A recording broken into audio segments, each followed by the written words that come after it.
Coming up on the Empowered Woman podcast.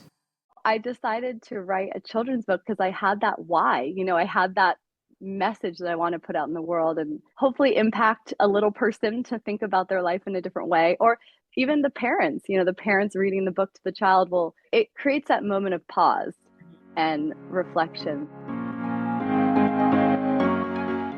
Welcome to the Empowered Woman podcast, the #1 show on visibility strategies for women entrepreneurs.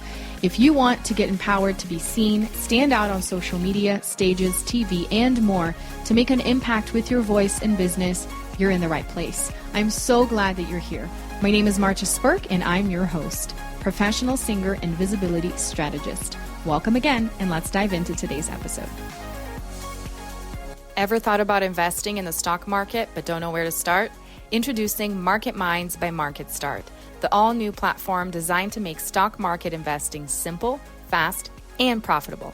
So why wait? Start your journey to financial success today. Visit themarketstart.com and take control of your future. Great leadership isn't accidental, it's intentional. In Care to Lead, Alex Draper reveals the key to building high-performing, people-first environments at work and at home through the powerful CARE equation: clarity, autonomy, relationships, and equity. Ready to lead and influence with impact? Grab your copy now at alex-draper.com and start your journey to better leadership today. Hi, Maria. Thank you so much for joining me today. Marta, good morning. It's such a pleasure. Thank you for having me. Yeah, so I'm so excited for us to chat more about what you got going on. Why don't you tell us who you are and what you do?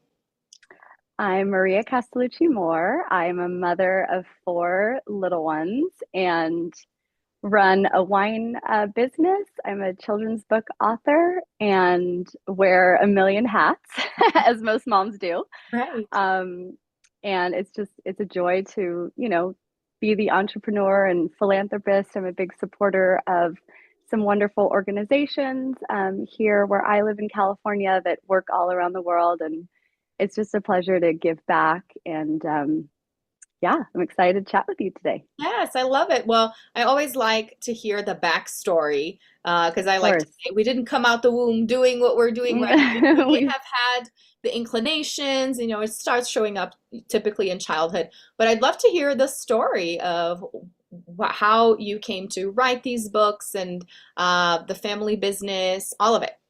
Yeah.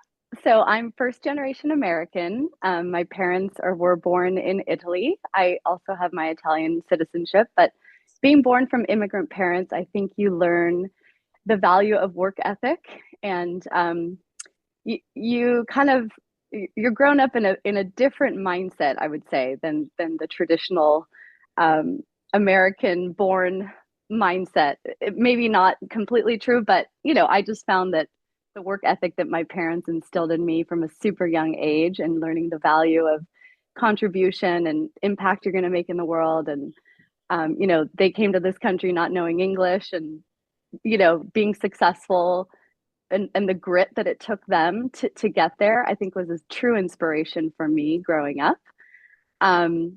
My parents, made a barrel of wine in the basement. Every family in their hometown did. So that was kind of a natural progression when they moved to the US, was find a little plot of land, plant some vines, it was not a business, truly it was a hobby, and I'll get to that, but that came a little bit later. So the children's book series, when I had my first child about 14 years ago, she just turned 14, which is kind of unbelievable.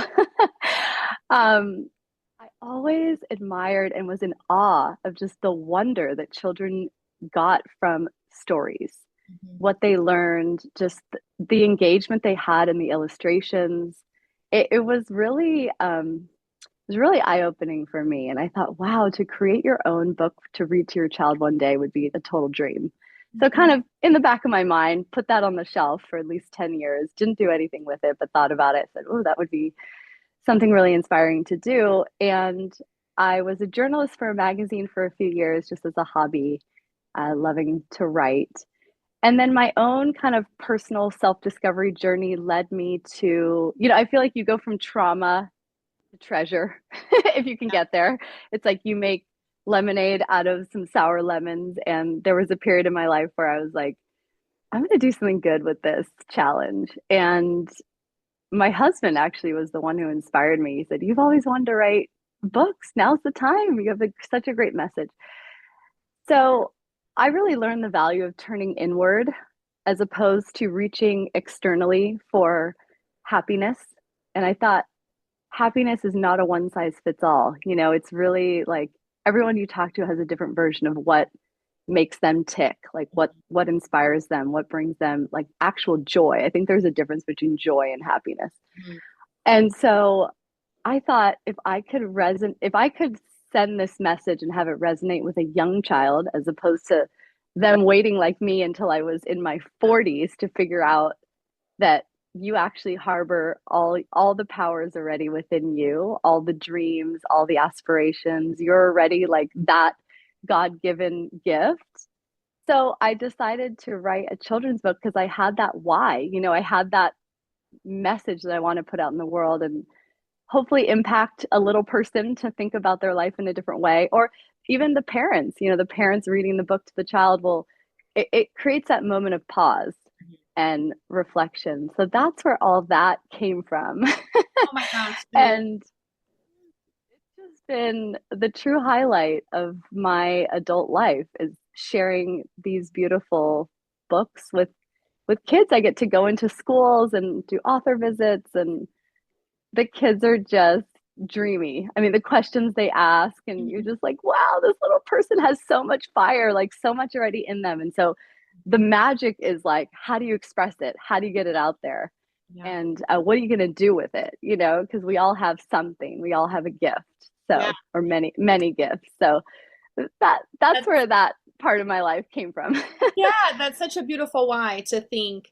I want to encourage kids to reflect on this right now as opposed to searching for it later on. If we get them to start thinking about these things right now, then they will have these tools and these reflections as they get Intentional older. living, living with intention. That I've studied it, I do it in my daily life, and it's like that intentional living and being aware of all the actions you take and how that translates into your path. Or I mean, it's amazing how one decision could change your life. Or yeah, it's a big kind of overarching subject, and so it was a little hard to kind of dumb it down, if you will, for a younger audience. It was a challenge, but I think I succeeded. Yeah. Yeah, oh, that's great.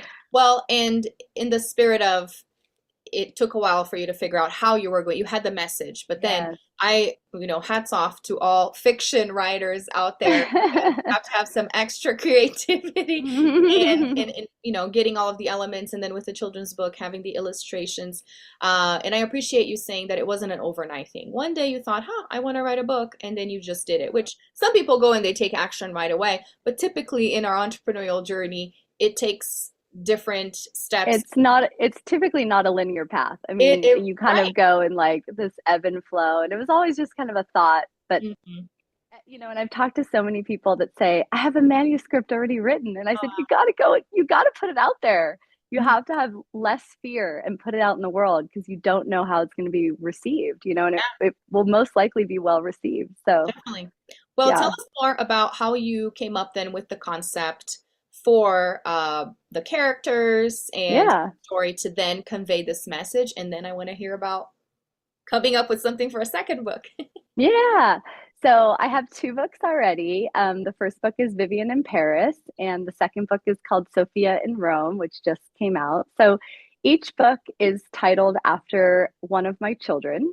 Aww. And it's set in a city that I've either had a really life-changing experience in, or that I've lived in.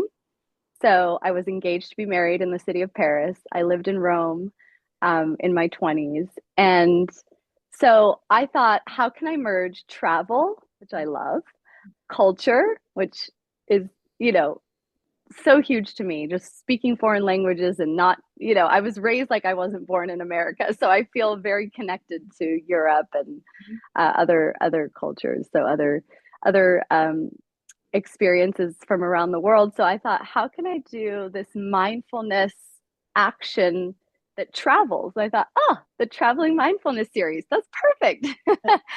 So each one of my books is going to be about each one of my children, and it really is a beautiful tribute to them because the way the book unfolds is what makes them tick, and they are all so incredibly different.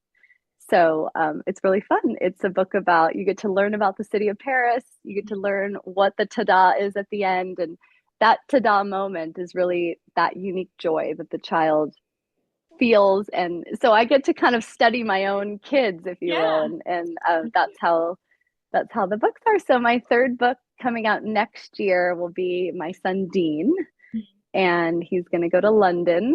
I studied at the London School of Economics and lived there for a little bit, and it's a fabulous city, and I look forward to putting that out in the world. That's so exciting. And then there will be a fourth one too. Yes. And it will go on. We never know from there. Right. Other kids. That's so fun. Yeah. That is such a cool legacy for them as well, to know that it was inspired by them. But then it's so awesome for kids to see themselves and follow the series as well. So I love that. Now I know, because I've interviewed other authors that write children's books, that at times what ends up happening is that the parents are interested in the story and they get something out of it as well. Yes. Maybe they wouldn't have bought a book like that for themselves, but then they get it for the kids, and then they start thinking about it. So how do you encourage people through these stories, kids, right? But then, since we're grown-ups here, to find that childlike wonder and to explore curiosity and these things that really keep us alive? So the crux of my book is about utilizing your God-given 5 senses. And that's what actually brings the mindfulness piece to be intentional and practical in daily life. So it goes from, the sights of Paris to the touch and feel of like at the hat shop, to the smells in the floral bouquet, to the cheese shop. So it utilizes the whole body. And I think that's something I learned during a challenging period of my life. And I thought, wow, we already have all the tools. Yeah. So if we use our 5 senses, we can actually pause and take notice of what our body is telling us. And usually the way your body experiences joy, it's like there's an opening, or there's your hands are up, you're smiling, you're looking up. There's body language that's associated with it. So for adults and children alike, just taking notice of the 5 senses. I think that's really what my books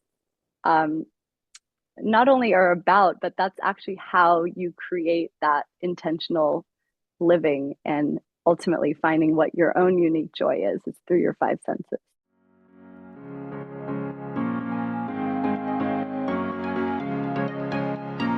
Hey, let me ask you a question. Would you like to be my next guest on the Empowered Woman podcast? Do you have a story you'd like to share? Want more visibility for your business on a show ranked in the top 0.5% in the world? Well, then head on over to martasburke.com/podcast guest for more information. So it's such a simple concept, something we can access, like you said, but in the busy day today, especially with technology, we lose sight. And I think for younger kids, because now as they get older, they get more into technology. So that's definitely a challenge. When they're very little, they are naturally more present and more mindful because that's all they know. So we get to learn from them as well. I can't tell you how much I've learned from my 3-year-old. It's like they look up, like when they walk around, they don't look down. They look up, or, little simple things. But if you can look at your current surroundings with a different pair of fresh eyes, I think that it's a life-changing experience. And I hope that not only children, but adults as well will take that message. So it's the infamous stop and smell the flowers. It really is. It really is that quote that you're like, really? And it's true. It's so true. And that's translated now in different areas of my life. I mean, like you said, with my wine business, I have now used the sensorial experience of wine tasting without food. So we're actually doing a concept where we're pairing our wines with music, live music. So it's like, have you ever tasted wine with your ears is one of the things we say to our guests. It's like, have you ever experienced wine in a sensorial way. And it's kind of a newer concept, but it's been so well received. And it's just taking notice of what your heart and your body feel when you're doing certain actions. So yeah, it's been very cool. I've kind of used this methodology now throughout not just writing, but now in my wine business. So That's so cool. Tell us more about the wine business and how you balance everything, because you said you are involved with philanthropy as well. I want to hear more. You're a busy lady. yeah. Yeah, so I'm an ambassador to a charitable organization called Roots of Peace, and they demine war-torn land all over the world and plant vineyards and fruit orchards, and literally give, working people in these third world countries, they give them, a way to sustain their families, and then it also revitalizes the land, and it's just an incredible organization. So rootsofpeace.org, look it up. It's incredible. I'm just honored to be a part of it. So we've done different musical tastings to support different organizations. I'm very involved in the San Francisco Opera as a board member. So we've done, concerts at the estate that, go back to the arts and art education for children. And so these are all things that are very close to my heart. And I think when you put yourself out in the world authentically, it resonates. People want the real you. People want who you are. We all have so many gifts, and I think just having that authentic, living with that authenticity, I think is sometimes lost. Mm-hmm. And so, if you have the fortune of being able to just even carve out, you don't have to do it for a living, but even just carve out, what moves you, and try to make space in your day for that, even if it's 15 minutes. It's like what drives you, what lights you up inside. I think we're so like head down 9 to 5, blah blah blah. It's like we need to get out, go for a walk, listen to an amazing podcast. Like, it'll change your life. Do something creative, take an art class, or so yeah. Well, and that's what's amazing about being an entrepreneur, is that we have already that openness to creativity and to be resourceful, right? Because we decided to go on our own and start our own business, and then why not foster the other things in our lives? I definitely resonate with that, because in starting my coaching business after years is when I started going back into music, because I realized, hold on, you have such a beautiful voice, by the way. I was looking at your mouth, I was like, oh, if I could sing. What a gift. That's such a gift. That's so amazing. And then having like no fear to stand up in front of a huge audience and sing to them. And I admire that so much. I think it's just amazing. I get nervous, but I still do it. Don't get me wrong. I feel the fear and do it anyways. Exactly. I think the best entrepreneurs in the world are like, you know what? I'm going to show up. Just show up. And you never know. Yeah. That's totally it. But I resonate with what you're saying about showing up authentically, because sometimes we worry, what will people think, right? I already have this business. Why would I write a book? Who am I to write a book, right? 100%. You put it out and you see people's response. I love that you said it's amazing to go into the schools. Tell me more about going into the schools. And you said I love it. The kids' oh my gosh, to the questions. It's like my favorite. It's literally probably the most favorite thing that I do. So I'll get asked to come to a school. I went to a local school here. When was it? It was about a week ago. And I went into a second and third grade classroom. So it was 2 separate visits. And I have a worksheet that's like a fun kind of interactive worksheet about, what 5 senses did Vivian use? If you were to go to Paris, like, where would you go? How would you, what would you touch, see, and feel? And anyways, they all like, they sit on the floor and they look at you like you're it's just the cutest thing ever. And I said, guys, I sat on the floor with them and I said, okay, who's ready to go on an adventure? And like, they're so excited. And like you said, they're so present. And I think that's what is the gift truly that children give us, is their presence. Now it's like we're distracted with phones and I don't know, all this media and things. And it's like, when was the last time that you gave your full presence to someone, And that's your gift, honestly. So I just love these little guys because they're so sweet and they're so excited. So then they work in pairs, and after I read the book, they have all these questions for me, and we start the morning with like a meditation. Mm. So I ask them all to close their eyes and have quiet hands on their laps. I love working with kids. I feel like I should have been like a school teacher. They're just so much fun. And so we kind of ground ourselves in this space so that they can take a second, whether they feel that or not, just allowing them to be there with you, because kids are kind of fidgety and they don't know how to, so it's like guiding them for a minute on what, on arriving in this space. And it's a joy, honestly. So whoever's listening out there, I'd love to come to your school. Yes, so much fun. It sounds like a fun experience. It's just great. Do you have any plans on having it translated into other languages, or is it already available? I've been asked that several times, and I really need to look into that. I think it would be fabulous. I am an Italian citizen, so I would love to have my books over there, and I think that would be fabulous. Thank you for reminding me. That's on my list. Well. Might as well, right? Yeah, because it's such a universal concept, and the fact that you're using different cities in the world, right? It would appeal to kids from all over. So, and then you can start touring schools in Europe. Yes, 100%. That sounds wonderful. That sounds great. Thank you so much for sharing all of this great stuff. People will have to go and check out. Remind us the names of the books, and it's on Amazon. Yeah, I'll show you. So whoever is looking, the first one is Vivian in Paris, and my illustrator is from Italy, and she's extremely talented. So the pictures are a lot of fun. My second book is called Sophia in Rome, which just came out last month. Nice. And I actually have a book coming out this fall that's kind of away from the series. It's called You Yoga, and it's Y.O.U. It's an acronym that I coined for Your Own Unfolding. It's just like we are all, change is our only constant, if you will.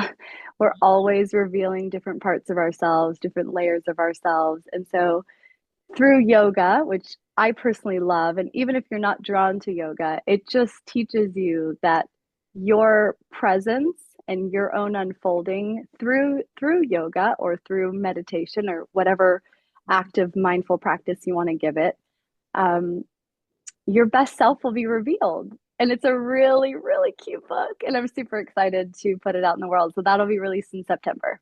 Nice. I love that. And before I ask you how people can connect with you to learn more about the dates and when you're releasing everything, when you come tour and speak, I like to ask all of my guests my $1 million question. Are you ready? Ooh, I'm ready. All right, Maria, what is an empowered woman then? Oh, I love this. I think an empowered woman is somebody that is adaptable, somebody that's like fierce, someone that can adapt to change. Because you know what? We're always thrown all these curveballs, whether you own your own business or not, whether you have kids or you don't. The resilience that you can have in the world, I think an empowered woman is someone who has confidence, but who's also like resilient and adaptable to challenge. That's beautiful. I love that, especially as she goes on adventures all over the world. Everywhere.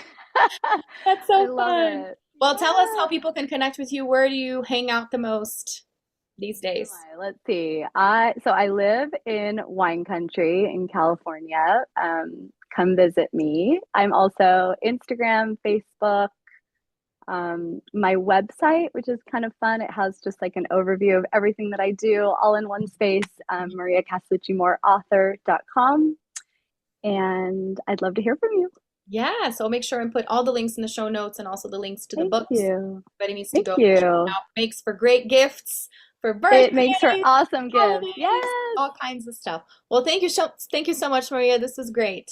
Marta, so much fun talking with you. Thanks so much for tuning in today. I hope this episode empowered you. And if you enjoyed the show, please join the Empowered Woman community on Facebook and share with friends or leave a review on iTunes so more people can discover this empowering message. Until next time, bye.